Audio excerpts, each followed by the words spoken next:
Welcome back, everybody, to the Maverick Journey, where we sit down with the most brilliant people on the start and builds of their careers to help us with our start and the builds of our careers. I'm sitting here with David. David, please introduce yourself. It's David gonna be Abehsera is my name. what's up, I David? am the founder of Noovel. I formerly owned an agency called Woo Agency in Los Angeles, where I know Simcha and his family from. I now live in Miami, and I'm a marketing guy. So that's the short on me. But I'm sure I'll tell you more about my story in the next hour. That's awesome. Really got into marketing. So, just to get a bit of a background, where was it that you went to school? Up until leaving school, what was that kind of background? All right. So I understand we're talking to youth who are kind of getting out of school and they're kind of looking for their career. So I'll give you my path. I started high school. I went to actually Chabad, Ocean Parkway, and then I moved on to TAB for my last 2 years, 11th and 12th grade. I actually graduated 6 months early. I worked out a deal with them. I really wasn't a school guy. And as you'll find out, I was also working during high school. So I was kind of pretty busy. But yes, my schooling was mainly high school, and then I learned a lot afterwards, and I'll talk a little bit about that in a second. Gotcha. So, you're saying in your school you already started working a little bit. Can you maybe take us through that for a second? Yeah, so as a young kid, I was always ambitious. I wanted to be a hustler. I figured, I don't want to put a burden on my parents for too long, and I was looking for just simple jobs on the side, and it just by opportunity came to me that there was a waitering job available where people were working at like for bar mitzvahs, weddings, whatever, and they were filling in at these big catering jobs for 1,000 people, 500 people, whatever. So whenever they needed extra waiters, they would invite people to, take on those roles. A friend of mine had a job like that, and he said, "Hey, I got an extra spot for you if you want to join me." So I joined them, and I'll try to say this pretty quickly. But on that first night, I kind of learned what this guy was doing. He had a deal with a lot of caterers where he would take the overflow when they needed more waiters. They would have union waiters. They'd bring in some young guys, and we'd fill in young guys and girls. So my first night, I thought I did a great job, but I got fired at the end of the night. So it was a thank you, David, but we don't need you again situation. But I learned very quickly kind of what he was doing in the job. So I said, you know what? I can go do this myself. So I'm going to go speak to the caterers and I'm going to try to get my own jobs. I told my friend who was with me, we both decided together, let's go do this. And we went out there and they loved that we were just young kids in high school building a business and they gave us a shot. And essentially we would go out either together, my friend and I, who were partners, or we would split up depending on how many jobs we had. And we were the managers and we'd bring in another 3, 4, 5, 10 different waiters to be working with us on any given night. And, we made money by getting paid as the manager and we made money by also being the one that took a percentage of everybody else because we brought them in and we got it. So as high school kids, we were making $300-400 a night. Sometimes it was great. We were rolling in cash. We were working hard, and we were going to party after the job. So we had a good high school run. The problem Yeah. was in the morning you had to go to school, so that was the other part. Wow, that's incredible. So you're just in high school and you just decided that you're going to start hiring people to waiter at just different events. How did you get in touch with these places? Just we put on a nice, shirts, pants, went door to door, knocked on the door. They thought we were cute, young high school kids. We're like, listen, we have a bunch of guys, we're waiters, we're high school kids, we want to make extra money. A lot of them are our friends, we're all serious, we're hardworking, give us a shot, and then it slowly progresses. It was simple. They didn't work for us full time, obviously, but these people said to us, listen, I'm available these nights a week. If you have something, invite me. It turned into us having to like get vans to drive them to jobs, 12 people at a time. It was fun. It was a fun run. That's awesome. And we ended up with, That's I think, about 50 guys were working for us continually. So this was a good year and a half doing how this. how old were you when you were doing this? I was 16. And I how was old were 16, maybe how 15 old and a half. how old were the waiters who who were Oh, we working had for you? waiters, well, either our age, but most of them were, some were high school, some of them were older than high school. So really they were like 17, 18, 19. We had older guys that we bring in that we meet on all that. So every job we'd go, we'd meet somebody, we get their number. That's how we got so many. But, people knew us as like the high school kids, but, they knew we were running That's the business. They didn't care. So that was our job. that's awesome. So now that you are leaving school at this point. So you have this waitering job. Leaving school, what was the first kind of transition out of school into the job or into the career, world? So, well, first I was going to say the way this waitering thing stopped, it was a mistake I learned in life, and it was a big vital lesson. We were doing well. We had a lot of jobs running, and there was one Sunday where we were so busy and we wanted to go out with our friends that we put other managers in place and we set the jobs. In those days, we didn't have cell phones. So it so happens that on that day, there was a massive job for a very large catering company. And we had a manager in place. And for whatever reason, the whole communication broke down. The guy that was driving, who was one of the managers in the job, got sick, didn't communicate with the other. Nobody showed up to the job. We had 15 people that did not show up to this big job where there was another 20 waiters there already. We lost that client. And then afterwards, my school years were over, and I was like, you know what, I got to move on to a bigger job. But it was just a vital lesson, is like the attention to detail is extremely important, and never leave a possibility for something to, mistakenly fall apart. Because unfortunately that night, the caterer, his family took over as waiters. I mean, it was a disaster. I felt so bad. We were apologizing for 6 months, but it's one of those situations where, if you're going to play in the bigger leagues as a young kid or as you grow, you have to make sure you act professional. And we acted very professional until that one mistake. We did not anticipate one guy not showing up and picking up the rest of them. Disaster. Anyways, that was a good learning experience. Took it with me. That is, But I will tell you, sorry to cut you off, waitering was a job that taught me so much, because when you're a waiter, you have to be able to service people. Now, everybody's not very nice to you when you're a waiter, right? When you show up to the tables, I don't care what simcha event, whatever it is, they kind of treat you like garbage in many cases. Some people treat you really well. So I learned that, it was like my understanding of how to treat clients, how to deal with stressful situations. And it was an incredible learning that you have to stay calm in all situations, act professional. So I took that with me for the rest of my career. that's awesome. That's something super important to learn, I guess, at a very young age. So that's Yeah. great. So then finishing up with school and then finally finishing school and really getting into the career world, what were the first, steps that you took at that point? So it was interesting. I believed in the process of elimination, and I was like, listen, I don't know what I want to do, but I know I'm a good salesperson because of that, going to caterers and getting them to give us, trust us and give us jobs. I said, listen, I want to learn a career. I don't know if I'm going to sell for a career or if I'm just going to use salesmanship in my career, but I want to go dabble and try different things. So I, tried some dead end jobs quickly, didn't like them at all. And then I decided, in those days, I was in the 80s, late 80s, going into the early 90s. The Wolf of Wall Street days were like, the brokers on Wall Street were like these fast talking, big money, fast cars, like, nicest watches. So I was like, listen, The I cool want to do guys. that. Maybe I could do that. Maybe I'll be good at that. And I actually, through some connections, got myself into a firm that was blowing up. I got to work right under the owner, and I was learning, and I had to hit the phones like at the Wolf of Wall Street days. And I realized I was very good. I can sell people stocks. I wasn't allowed to do it myself, but I always had to hand it over to the real brokers. But that was what I was doing. I was studying for my Series 7. I loved the energy, the loud room, the whole, the boiler room feel. Right before I went to take my Series 7, and I was, I studied it, I knew it pretty well. I watched the owner of this place, or the manager who I worked under, lose $100,000 inheritance from somebody he was friends with. And he was the first time I ever saw him look down. He looked depressed. And I was like, what's wrong? He goes, every day, you see me, I come in, I'm all energy, whatever. But sometimes, you just mess up. And usually, they don't care as much because maybe it's not their friends. They don't know the personal situation. But this was a friend. Their father passed away, left them $100,000. He told them, hey, I'm going to give you the money, make me rich, lost everything.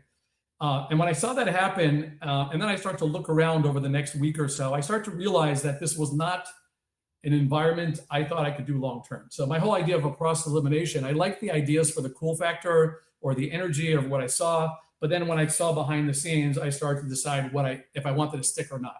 So I very quickly decided, you know what? I need to do something that's going to help people more, I saw a lot of, there was a lot of shadiness in those days, let's just say. A lot of people would sell by making up whatever, and I wasn't that kind of person. So I said, you know what, I don't know if this is my career. Let me go look into something else. I didn't even show up to the Series 7 day. I then looked into some other sales jobs that were high paying, like mortgage. And again, all of those I decided was not for me. And I didn't realize it yet, but I come from a very creative family. So I have this creative side and this business side, and I needed to fulfill my creative, side. And I realized that I was lacking in that. And unless I felt like it was, an enriching thing for me, it's not something that was going to be long-term for me. I might do it for a couple of years, make some money.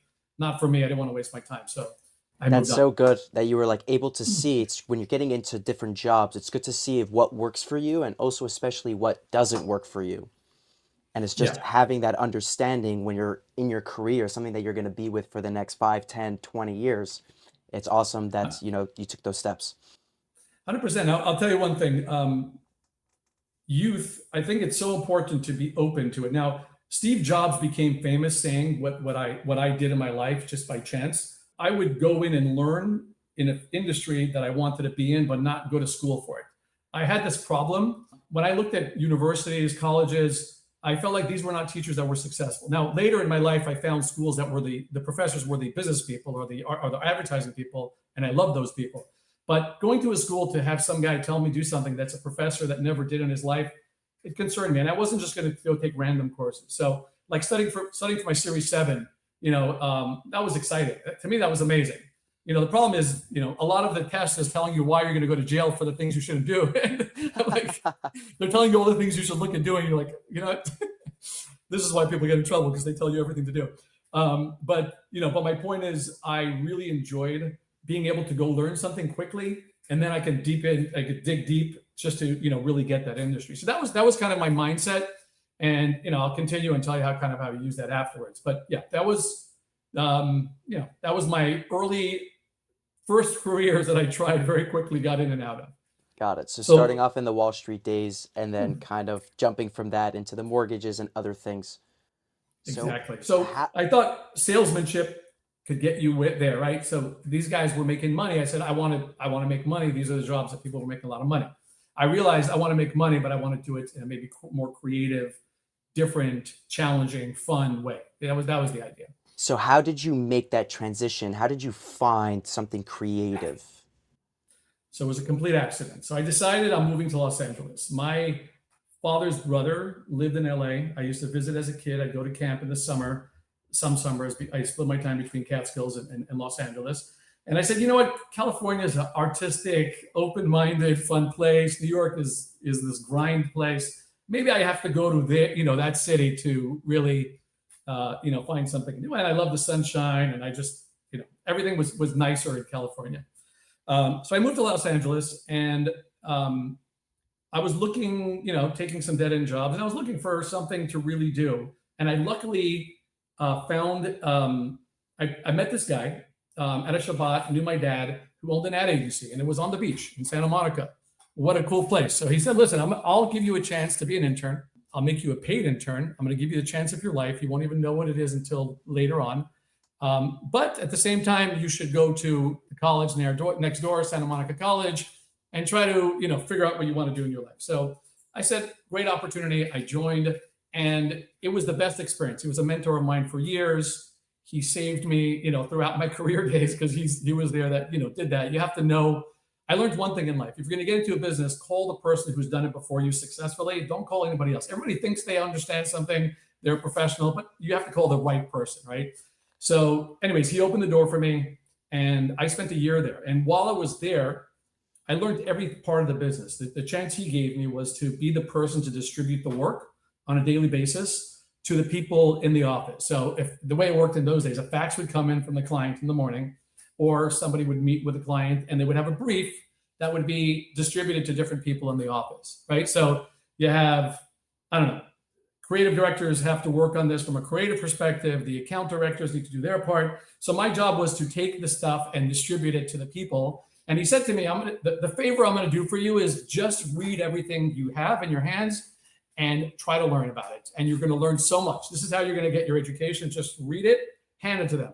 If they're not busy, he said, do not drive my people crazy. If they're not busy, ask them what they do and how they contribute to this project, just so you can learn what they're doing. So that's what I did. I did that for a year. And then I just fell in love with the creative writers, like the creative directors, the copywriters. I wasn't artistic, and I mean, I am pretty artistic, but I wasn't good enough, let's just say, in those days to like draw things the way they did. So I decided to go the writing side. And while I was there, I joined these schools that was a night. It was called the Bookshop, still open, famous, but it was a like a 3-month course that you would take multiple times with different teachers in ad agencies at night. So after their workday, you'd show up. I don't know if it was like 7 p.m. or something. You'd stay there for 2 hours, and it was a grueling type of schooling because they were not joking around. This was not like, we're going to treat you nicely. They gave you a project and you had to pitch the next week, and they insulted you like you were in an ad agency. And Wow. it was the best learning I got. So what I did was I said to myself, listen, I want to be a writer, and you have to build a book to be a writer. So as I was delivering the work, I would find the busiest guys and I would say, hey, by the way, do you want me to take a shot at writing that for you? Because you look like you have too many projects. Right. And sometimes they'd be like, leave me alone, kid. And sometimes they'd be like, sure, try it, you know? And it was great because I would work on these campaigns. And in the beginning, they would just insult my work. Like you cannot imagine. Most of them were not nice. They were just too busy. And it was funny, but I had, I had to build tough skin, but then I started to get things actually published and printed, and I would see it in the newspaper, full page ad, and different places, and I fell in love with that creative business side where you have to learn about the business and understand it enough to be creative, and and then it gets to hit the big stage and be put in publications or on billboards or whatever. So that's how I got into advertising, and it was funny because after a year of doing that, and by the way, I was on the beach. Every day I'd walk on the beach. I bought myself rollerblades, and I would just rollerblade to Venice Beach and go back and forth. It was the funnest time. But after a year, I realized I could not progress there because I'm the friend. My father's the friend of the owner of the agency, and everybody loved me, but they were like, this kid needs to go to school, So it was kind of like, okay, I got to go and learn more outside of this place. So I decided after a year. And that was I was getting paid minimum wage, right? So it wasn't like I was really making money. But I did that for a year. I enjoyed it. And then I decided I'm going to go learn other parts of the business by going to work in these places. So that was awesome. that was my beginning. So that's awesome. So during this first year, you're getting a connection through a family friend, which I think is a fantastic way of getting a first job. And then going to every section of the business. And if you have a moment or an opportunity to ask, to learn, to take over a project, to join in, you really start to learn all the sides of a business. I hear a lot about this when it comes to real estate. There's so many different sectors, and I hear this in so many different industries. So I think that's amazing that you were able to get in there and really go over each part of the advertisement space. So you did that for 1 year. I bet you learned a ton. And you were in school during this time. I actually never showed up. I signed up for Santa Monica College. I went to one English class, writing, and I said, this is so boring. I will never come back. I walked out, and that's when I looked for these other schools. And I mean, I went from like learning basic, English to like advanced marketing copywriting classes, and I loved it. And I guess I was always that person that would thrive if I just jumped headfirst into something. And I got beat up in the beginning, as I told you, but I figured it out. It was a lot of fun. That's awesome. So you had this 1 year of experience, and now you're taking your experience and you're moving on to the next thing. What did that kind of look like? Okay, so I decided I'm in an ad agency. Yes, we shoot TV spots and stuff, but I wasn't shooting the TV spots. I wasn't, we would hire other production companies, and like only the big guys would show up. So I said, listen, if I am going to learn this business, there's so many sides to marketing that I need to know the other sides. If I just know one side, I don't think I'm that strong. I'll give you an example. Like today, mixed martial arts is something I've always been into. I followed the UFC since the beginning, since it was on tape. I was into martial arts as a kid. And when I looked at, I see so many people in this world on social media talking about marketing. I'm a marketing expert, but they know how to do social media. They know how to make Instagram videos. They know how to, do SEO. They know how to do one thing. But to me, I always looked at it as, I always thought big. If I'm going big, if I'm walking into the big rooms and I'm going to pitch these guys, I have to know how to pitch everything.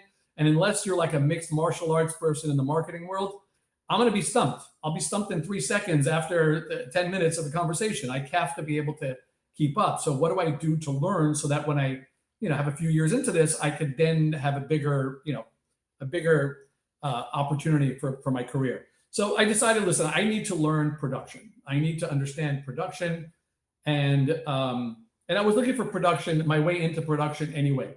So it so happens that I was, and this is interesting because this was like a fork in the road for me in a career situation that could have taken to me a whole different direction.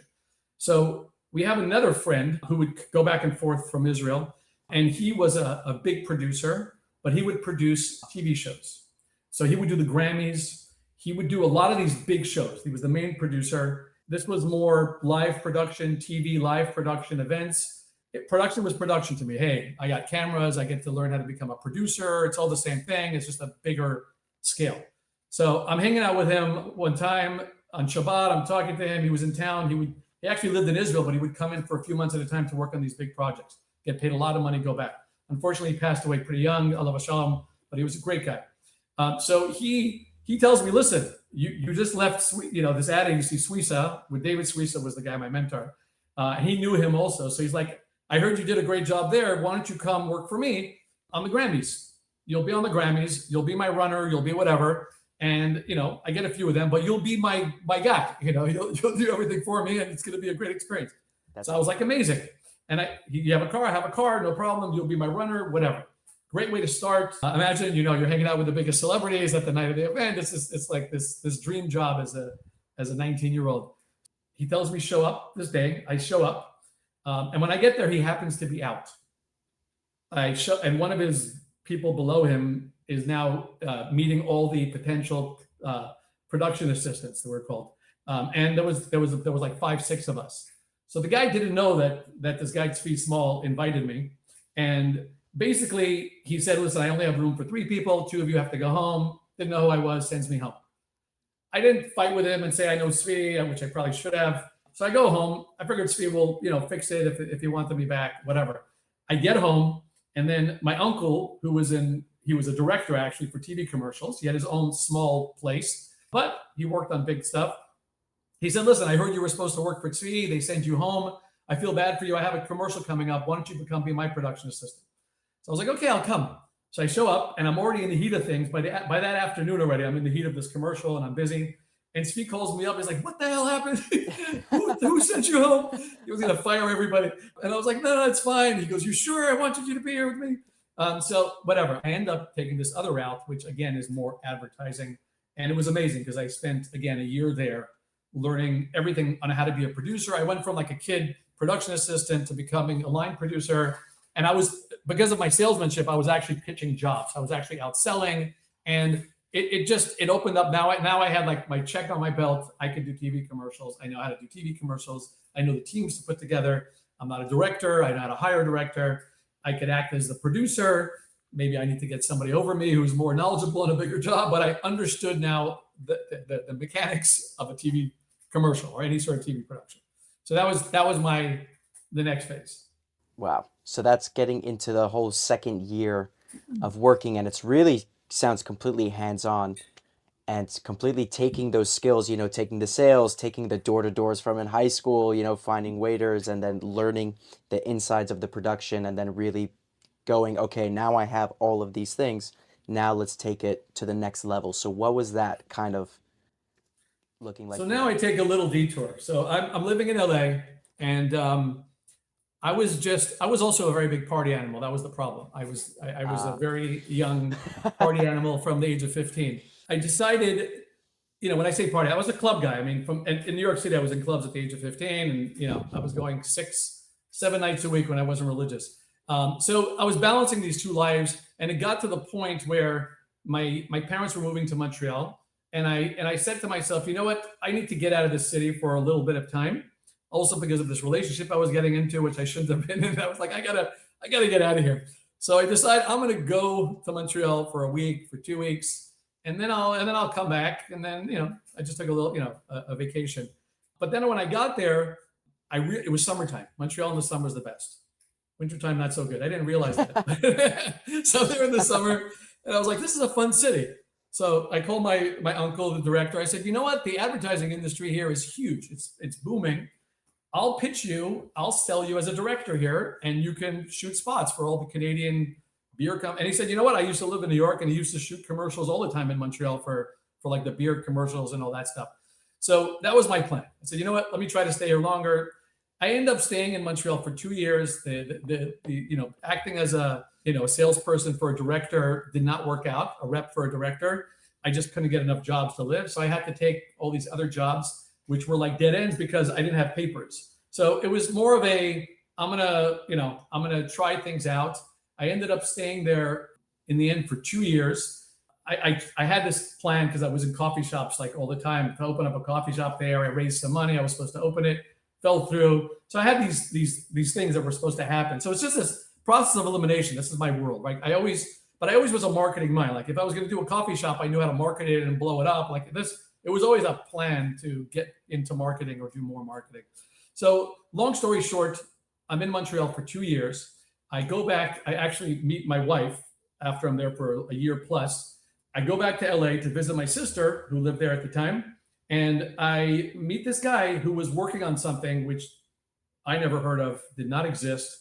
And it was the World Wide Web, the internet. He worked on a search engine for the web, for the internet, and there was none out yet. So he gave me all these books to read, and he was like this geeky genius guy who, whatever, it was interesting. And I was like, this is amazing. So when I get back to Montreal, I had this other mentor guy of mine who owned the $300 million company that he sold, and he made the first word processor to go to a screen. His name was Julian Kleiner, great guy. He was in finance. He used to take companies public. And I tell him about this, and he worked in the computer world. So he says to me, tell me what this guy's working on. So I tell him, and he goes, do you trust him? So I said, yeah. So he goes, and then I told him the books he gave me, and I told him everything I knew about it.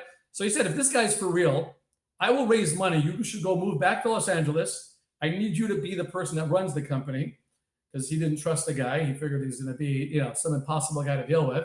You can run sales, but you're going to act as the CEO, and he raised $2 million for me, Japanese computer company, people in the computer business, saying this is the biggest thing of the future. I never heard of it till then. I'm like, wow, let's step into something by accident, right? So now with fast tracks, I got to go move back to LA. I convinced my wife, you should go. She's not my wife yet, but you should go to LA. I got this massive opportunity. She was game. We go to LA. 3 months, 4 months go by, and the money is supposed to come, these $2 million. Now, the challenge we had was my friend who was working with the Japanese, he said, we will not send the money until we formalize a contract, and we need you to be in the company, and we need you to be a leading person in this company because we trust you. We don't know him, we don't trust him. So anyways, I tell him we got to move forward, we got to sign the contract, we got to do the deal. He kept stalling. He didn't trust business people. So he had this problem. We are trying to take his company.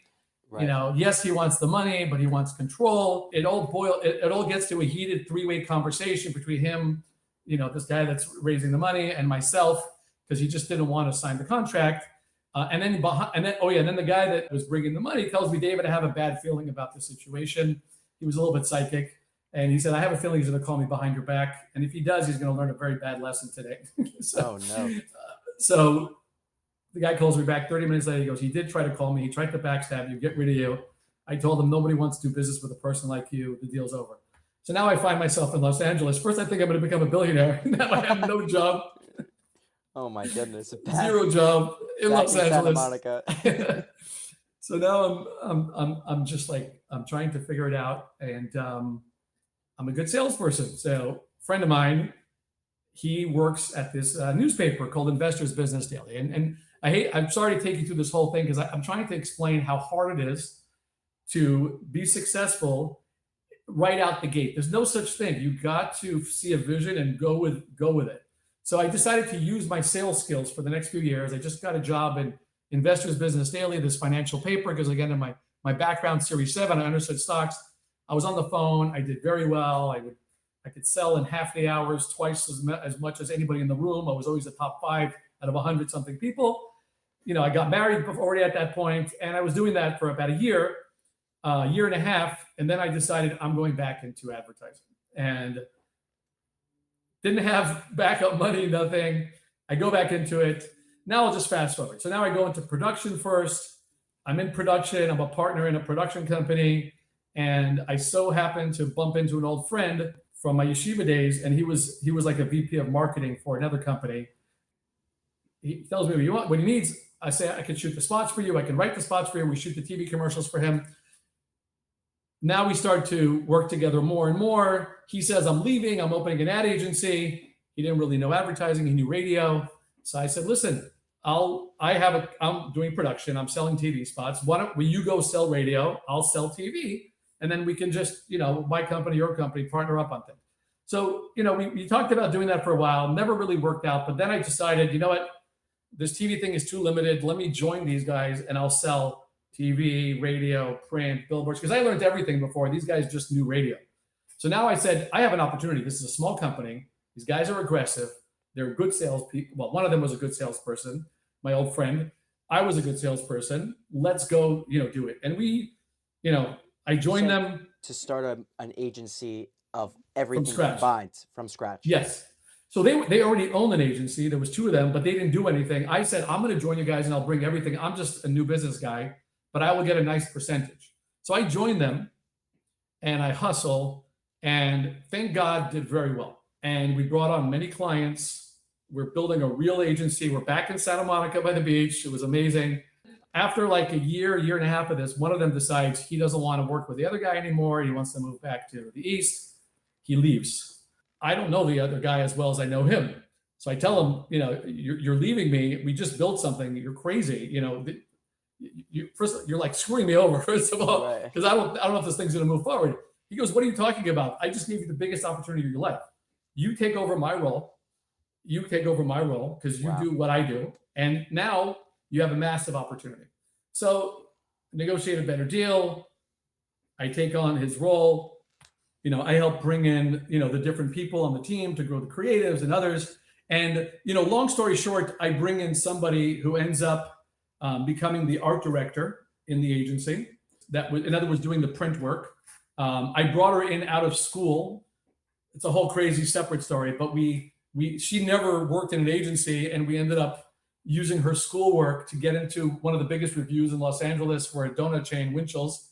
There was 40 agencies in it.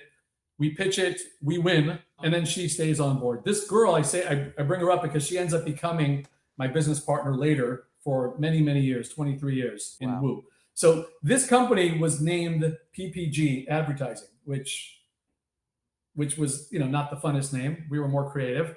We decide now that we take over the agency with this other guy, let's come up with a more fun name. We come up with Woo because we woo people. And that's how Woo starts. So this agency that I ended up owning for 23 years, I owned by accident. And it was hard work, building it up, being in the right place, negotiating the deal, and then growing it from there. And then can you take us into one of these deals? So you're coming on board because your friend is starting this company. You want to start building it with him, right? Come in, with a nice. Just a sales guy. I come in as a sales guy. What were kind of the few deals, maybe just a little bit of an insight, like those actual, like day to day you were working, like what were like some of the big pulls, some like the big deals that you had to really make happen? So I only went for big companies. I didn't believe in small. Since I'm young, I had this belief it's as hard to get a big client as it is a small client. So I suffer with all the small guys who are small thinkers. They're always going to, negotiate. They're always going to never be happy. The big people appreciate young energy. So Winchell's Donuts, Natrol Vitamins, we were shooting commercials for them. We did a lot in those days with mortgage companies. We did fitness. Gold's Gym was a client that I brought on. We worked across many, many industries. So it was just, I was hitting the phones all day. I got to know CEOs of companies. I was pitching for years, the owners of Monster Energy. I would get to what I would do? One of the tricks I learned, the secretary of any CEO leaves at about 6 p.m., 5:30, 6 p.m., maybe 6:30. CEOs don't leave their office until 9 p.m. I didn't leave my office till 8:30, 9. So that was my prime time to call these guys. So I would dial, press their extension, and they would answer. And then I just, do my thing and become their friend. And they would Right. feel bad to hang up on me. My trick was always persistent and optimistic. Never give somebody a chance to say no to you, ever. Never hang up that phone with a no. Always down the road, maybe, just so you can keep calling them. And you have to know how much to call. Too much is, you have to understand the balance. It's a relationship you're building. Did this for years. I'm talking about, we're talking about millions of in media buying and in creative. These clients were, one client's doing 2 million, one's doing 7 million. Some of them are just giving us the creative. Each commercial is $2, $3, $4, $500,000 for 2, 3 commercials. It was big deals, being a young kid. The one thing I learned young, if you can't say a number without looking like you flinch, you can't do business in that industry. So if somebody says to you, my budget is $20 million and you flinch, you're over. So you have to be able to, whatever the number is, be able to, and you have to be good enough to know how to actually handle it. So anyways, I think the young energy, one of the things that really helped me was because I had a production background and I worked in the production business, I knew how to, and God bless, my uncle was amazing at knowing how to do things very affordably. I learned it from him. I was able to pitch and be much more competitive on the commercials and the productions we were doing. So it just worked out well for me. So that was kind of my day to day. And this girl and I took over the agency and we built it. We had Coffee Bean. We moved up to with many different companies. Wow. Yeah, so that's awesome. So that's really a bit of the insight of the day to day. So now you're starting with this business partner of yours, this new woman, for 23 years. What was maybe like the first accident or something that didn't go as planned that you had to like hurdle over? Because I think that happens a lot, especially when guys are starting out. The biggest fear is you take on some responsibility, something goes sideways.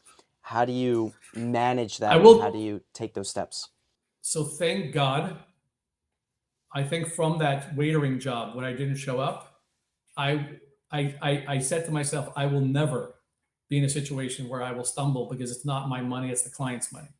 And it's a different situation in advertising. There's a lot on the line. You cannot pay for a commercial in the NBA finals and they hire you to create the spot and there's no spot. They paid the money. There's an empty 30 seconds. That's not going to happen. You have to do it, right? So thank God I learned one thing. If you're calm, there's always a solution. So you might stumble behind the scenes, but you can always deliver and you can always get there if you stay calm and everything works. And this is, I taught this to my kids. I taught this to everybody.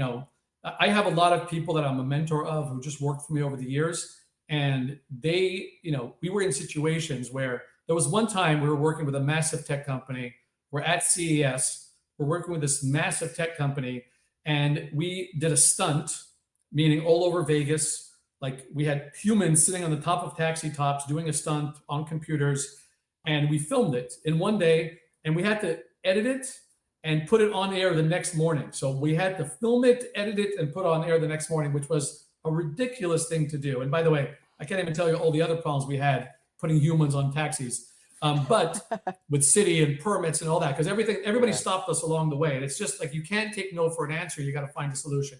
So this person that worked for me, great guy, still close to him.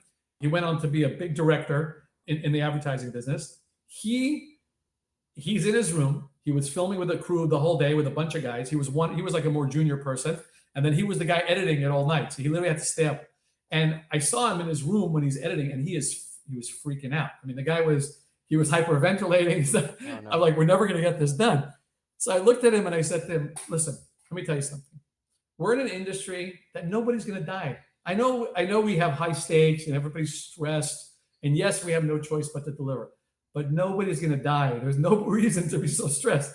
It's all going to work out. It's all going to be fine. Just one step in front of the next. Just do the first scene, the second scene, the third scene.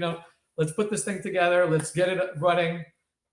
He was totally calm. Since then, he never freaks out anymore. Amazing guy. And then he moved on to big companies. He brought me in. He gave me business, hired me on the big other clients he worked on. So this idea of failing failure is not an option. And the other thing is the client may not know, like a wedding, like everything, you may have planned one thing and the end result is slightly different. But if nobody knows, you're fine. So, you know what I mean? That's great. So that's, I guess, when you take those steps and you put it as simply as that, I guess 23 years is how you build an empire. I guess, Yeah, it's, we did a little bit of prep before this, but not really so much. So I have one question that I want to leave off with. yeah, If someone came today and asked you for a job and you decided to hire him, yeah. what would you want to see from that person, from that guy or girl that you're onboarding, to be like, this was a good hire? Okay, so today in the AI world that we live in, you have to be a person that is a learner and willing to try everything to fast track everything you do in this world. Now, especially if it's somebody you're hiring, the challenge I had for many years, because I have a new company now, Noovel. I sold my agency, started Noovel 6 years ago. What we do now is very much a marketing consulting firm. We're very much like Accenture. And by the way, they do this exact same thing with their employees. The difference is after I had a big agency with a lot of people under one roof and then a lot of people in production, I realized that you can't be nimble if the industry shifts and you now have to hire new talent or you have to train your people to learn how to do it. So you have to be a little bit more nimble with people. So I came up with this new model where we have a lot of project managers, assistants, people that do what they do, but then like the higher level creative directors, strategists, all the people that are higher level are all independent contractors that come together in a job. Now they might be on a job with me for a year, for 6 months. Now going back to your question, today, when you hire somebody, you want to make sure that they are able to be nimble, open-minded, and try whatever. When I hire now a new executive assistant, project manager, many of them are overseas, Latin America, other parts of the world, because we have to be very competitive these days. They speak English perfectly. I make sure that I can, like in the beginning, I'm going to throw things at them and they have to understand how to use 3, 4, 5, 6 different AI tools to get those things done. And I am not going to necessarily hold their hand through it, right? So my goal is to just say, hey, we need to do this. This is how we do it. This is how it's been done. And, are you comfortable with any of these? Yes, I play with it. Okay, so let's start small. Can you go and do this? I have this project. Go and work with this team, but you're going to do this part. And then you step back and you let them figure it out. In the beginning, by the way, they might panic a little bit, but you're going to see within days, they are amazing. And this is what we do with all our teams. Now, in the beginning, in the advertising world, many people did not like AI. It's going to take our jobs. We're never going to be able to make money. But then they realized if you are this type of person who knows how to use AI tools, today it's about agentic AI tools that become, imagine like you're a creative director and you have 10 assistants working for you to do your work. So like in the old days, some jobs, I would say that you have to really learn how to adapt out of it. But I think every job in our business, if you adapt to AI quickly, you're going to make a lot of money. You have to know how to do it. But for example, if you were a creative director and a writer and you don't have team members that you work with that are art directors now, put together X number of ideas and you need to put together storyboards for them. So illustrated storyboards, you could use AI to tell it how to make those frames. More than that, you could actually use AI to create a video for you, a real video that either you use if it's good, or it just becomes your storyboard, but it's a video. So we used to call them animatics, where you would take still frames and you would film it with a voiceover to tell commercials, what it's going to look like to see if it's going to work to show a client, and then you go shoot it. Now we have tools that one person could act like 10. So to me, any new person working for you, and I will tell this to any youth, I don't care what industry you're in, if you play with those tools, use them on a daily basis, and then every time you get into an industry, understand how it's going to help you, you become the most valuable person because you're not afraid, you're nimble, and this thing makes you look like a PhD genius. You just have to bring your personality into it. And I don't think AI is ever going to take over humans because you're not going to be able to bring that part of a human. You can't manage people if you're AI. You can't inspire people if you're AI. You can't come up with an idea that's going to be very different than anything else out there. If you're AI, you have to like feed it information for it to think that way. If you feed it information, then the AI could react. So anybody going for a job, you need to, that's something you have to focus on. The main point is, I think you have to be nimble, open-minded, and you have to be optimistic. This world, we all know this. This is a fake. It's a fake world that we live in. Like the more we move forward, we realize like a lot of these hurdles in life don't really exist. It's like when you walk up to the hurdle, it disappears. You walk to the hurdle, it disappears. It's all these fears that's put in front of you. So if you're hired for a job and you're like panicking, oh, I can't do that. I completely disagree with that. I think you could always figure it out. Be honest in some cases. In some cases, you got to fake it till you make it. But if you think you have what it takes to step up to it, challenge yourself, do it. I think it's only, sky's the limit if you're willing to go out there and kind of put your neck on the line. Just be extremely proactive. Just be extremely, whatever resources you have, use them before you just, start saying, I don't know how to do that. That's awesome. And then call people in that business and ask them. Like I said, this guy, David Abehsera, was my mentor for years. He doesn't know how much he helped me over the years, but listen, imagine you're a kid and you bring on this big client and it's millions of dollars. And now, there's legal issues that you have to work on with this campaign, and you need specialists in the advertising field. And it's a very challenging situation. And you could either panic or I would call him and he would give me the law firm he worked with. And by the way, I still work with that law firm today. This is 38 years, 40, somebody has been in that situation. Don't try to figure out on your own, just call somebody, and make sure you call somebody big enough, because sometimes if you go too low, you might not have the right answer. So just understand that. That's awesome. David, this is such great advice. I hope everyone's listening is just going to take everything you say and really just try to apply it to help them build their careers. Really appreciate your time. Everything sounds fantastic. And we wish Thank you all you. the best. Listen, thank you. Keep up the good work. I'm excited for you. I think this is something people need. I will say one thing about Chabad kids, if a lot of Chabad kids are going to be watching this. The Chabad kids that do shlichut and go on the streets and put tefillin on people and give women candles to light on Shabbat, and that is harder than any sales that I've done. I still can't do that, by the way. I don't go out and put tefillin on random people. Only really close people that I know, and even then I have a problem. You have to use your skill set. Understand that if you have this skill set, you can do more than anybody out there. So you have to understand how to use it. The other word of advice I want to give you guys is, I think my success was I was always intrigued by people, and I always liked people. And the reason I got into advertising, and when you're making your career choices, I realized, they didn't diagnose it then, but I probably had ADHD or ADD, and maybe not, but my mind was always all over the place, and I was always thinking big, and I was always a crunch time guy.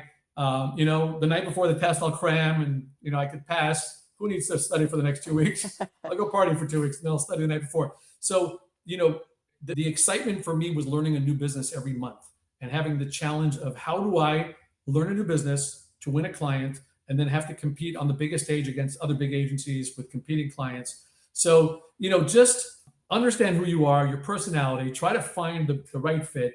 Don't be afraid. And then use that chutzpah. You got to use that chutzpah. Just go do it. That talent is incredible. So that's what I'll leave you with. Be fierce. That's awesome. David, thank you so much for your time. Thank you for everyone who's listening. I hope you enjoyed and take it all with you. All right. Take care of yourself.